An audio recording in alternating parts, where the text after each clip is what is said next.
Welcome to all. Agritech news में आप लोगों का स्वागत है। आज का जो हमारा टॉपिक का नाम है स्टैंडर्डाइजेशन। इसका मतलब होता है मानकीकरण, यानी दूध के कोई भी उत्पाद हों उनका हम मानकीकरण कैसे करेंगे, उनके स्टैंडर्ड्स निर्धारित कैसे करेंगे, या किसी अन्य प्रोडक्ट हैं जो फूड से संबंधित हैं उनका जो स्टैंडर्ड होगा वो किस प्रकार से हम निर्धारित करेंगे। यहाँ पे उस पर हमें बात करनी है। तो इस पे बात करनी है तो सबसे पहले इस चीज़ की हम डेफिनीशन जान लेते हैं। इसकी डेफिनीशन क्या है? तो इसकी डेफिनीशन में हमें ये पढ़ना है कि standardization of milk refers to the adjustment, pricing और lowering of the fat and और solid not fat percentage of milk to a desire value so as to conform to the legal or other requirement prescribed।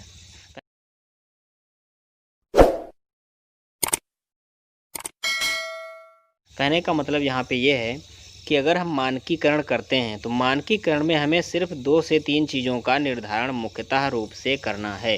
कहने का मतलब यहाँ पे 2 point दिए गए हैं। पहला पॉइंट तुम्हारा है फैट और दूसरा पॉइंट है यहाँ पे एसएनएफ यानी सॉलिड नॉट फैट।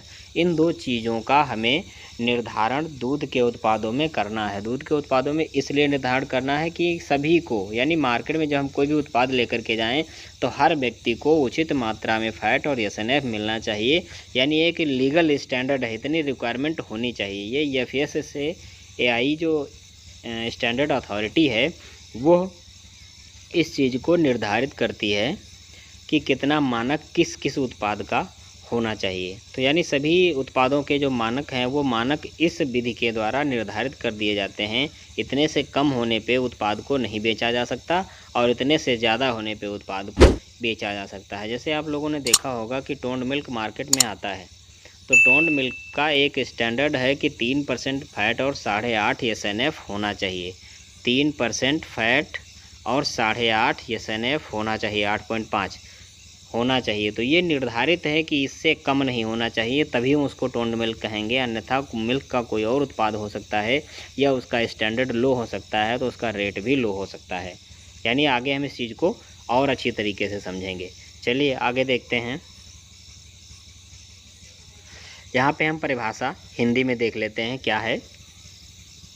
दूध में वसा की एक निश्चित मात्रा को निर्धारित करना दूध का मानकीकरण कहलाता है। जैसा कि मैंने बताया अभी कि दूध में वसा की एक निश्चित मात्रा को निर्धारित करना दूध का मानकीकरण कहलाता है। ये एक फिक्स परिभाषा है।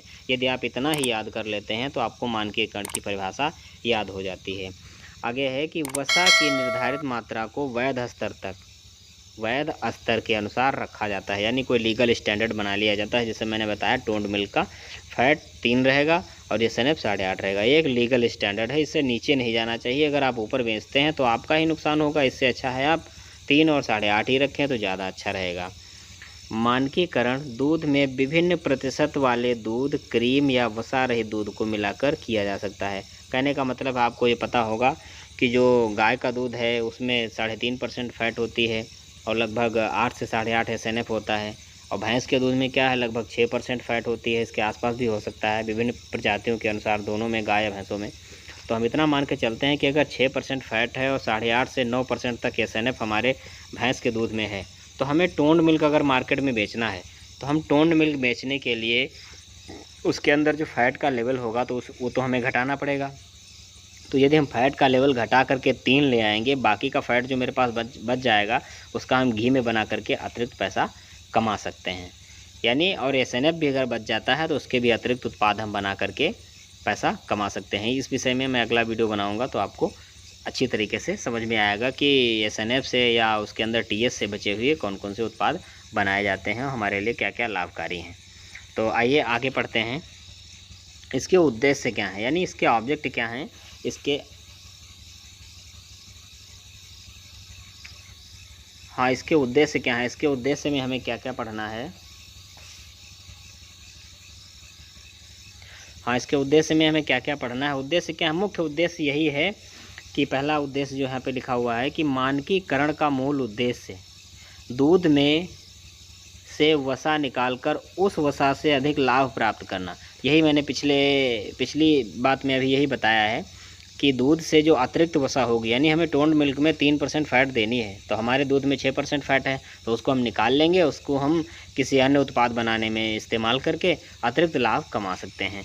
इसलिए अधिक वसा वाले दूध का मानकीकरण कम वसा वाले मानक दूध बनाने के लिए किया जाता है। यानी जिसमें हम कम वसा दे रहे हैं उस उत्पाद को हम बना सकते हैं। एक उत्पाद आता है डबल टोन्ड दूध, ये भी मार्केट में आता है, लेकिन ये कम आता है। लेकिन डबल टोन्ड अगर मिलता है तो उसका स्टैंडर्ड क्या है, वो हम बना सकते हैं, ज़्यादा से ज़्यादा उससे फैट निकाल सकते हैं। जैसे उसमें क्या होता है कि 1.5% फैट होती है, यानी 1.5% फैट, और उसमें होता है 9% SNF। तो वहाँ पे 9% SNF है और 1.5% फैट है, तो यानी हम फैट ज़्यादा से ज़्यादा निकाल सकते हैं दूध की, और हम फैट से ज़्यादा पैसा कमा सकते हैं। नेक्स्ट पॉइंट दिया हुआ है, उपभोक्ता को प्रतिदिन समान संगठन वाला दूध प्राप्त होता है। जैसे यानी हमें डेली उपयोग हमारा है कि 3% फैट वाला और 8.5 SNF वाला दूध हम इस्तेमाल करेंगे, तो डेली हम टोन्ड मिल्क खरीद सकते हैं, और जितना हम पचा सकते हैं उतनी ही फैट वाला दूध खरीद सकते हैं, पी सकते हैं। जैसे हम FCM पचा सकते हैं, फुल क्रीम मिल्क, तो हम वो खरीद लेंगे। FCM में क्या होता है, 6% फैट होती है और 9% SNF होता है। तो यानी जो हमारे शरीर की क्षमता, यानी जिस दूध को हम पचा सकते हैं, अधिक फैट वाला या कम फैट वाला, वो दूध हम खरीद लेते हैं। तो यहाँ पे ये बात सत्य हो जाती है कि उपभोक्ता को प्रतिदिन समान संगठन वाला दूध प्राप्त होता है। चलिए आगे बढ़ते हैं। अब यहाँ पे क्या बात करते हैं, यहाँ पे जो दूध के कुछ उत्पाद हैं उन उत्पादों के बारे में हम बात करेंगे। पहला उत्पाद यहाँ पे दिया हुआ है स्टैंडर्ड मिल्क। यानी स्टैंडर्ड मिल्क हम किस दूध को कहेंगे, यानी स्टैंडर्ड मिल्क क्या है, इसे अगर हम बनाना चाहें तो सपरेटा दूध से या गाय के दूध से या भैंस के दूध से या सभी के मिलावट के दूध से या पाउडर से, किसी भी दूध से अगर हम मिलाना चाहें तो मिला करके बना सकते हैं। बस क्या करना, हमें निर्धारित करना है कि उसमें 4.5% फैट हो और 8.5% SNF हो। ये दो चीज़ें वहाँ पे निर्धारित होनी चाहिए। सेम एज इसमें भी यही करना है। सेकंड वाले में टोन्ड मिल्क को भी उसी तरीके से बना सकते हैं जैसे स्टैंडर्ड मिल्क को बना सकते हैं। यानी यहाँ पे जितने भी उत्पाद दिए हुए हैं ये सब एक ही तरीके से बनाए जा सकते हैं। बस क्या है, यहाँ पे फैट और SNF के जो रेशियो होंगे वो हमें निर्धारित करने होंगे। टोन्ड मिल्क क्या है, टोन्ड मिल्क इसको भी सपरेटा दूध या पाउडर से या साधारण गाय के दूध से या भैंस के दूध से, किसी भी दूध से इसको बनाया जा सकता है। बस हमें करना क्या है, लीगल स्टैंडर्ड इसका है 3% फैट होनी चाहिए और 8.5% SNF होना चाहिए। यहाँ पे EF मिस्टेक हो गया है, तो इस चीज़ को आप समझ लेना। तो इतना होना चाहिए। ऐसे ही डबल टोन्ड में क्या है, 1.5% फैट होनी चाहिए और 8.5% SNF होना चाहिए। ऐसे ही यहाँ क्या करते हैं, फुल क्रीम मिल्क है, फुल क्रीम मिल्क में 6% फैट होनी चाहिए और 9% SNF होना चाहिए। ये स्टैंडर्ड एकदम फिक्स हैं, ये एकदम फिक्स ही माने जाते हैं। तो यहाँ पे इतने स्टैंडर्ड जो हमने लिखे हैं, आप इस स्टैंडर्ड्स का एक स्क्रीनशॉट ज़रूर ले लेना ताकि आपको बहुत अच्छी तरीके से समझ में आ जाए। हमें पूरी उम्मीद है आप इस वीडियो से चीज़ों को बहुत अच्छी तरीके से समझ गए होंगे। तो जो दोस्त हमारे चैनल पे नए आए हैं वो चैनल को सब्सक्राइब करके बेल आइकन को ज़रूर दबाएं ताकि उन्हें नोटिफिकेशन सबसे पहले मिले। ओके, थैंक यू दोस्तों।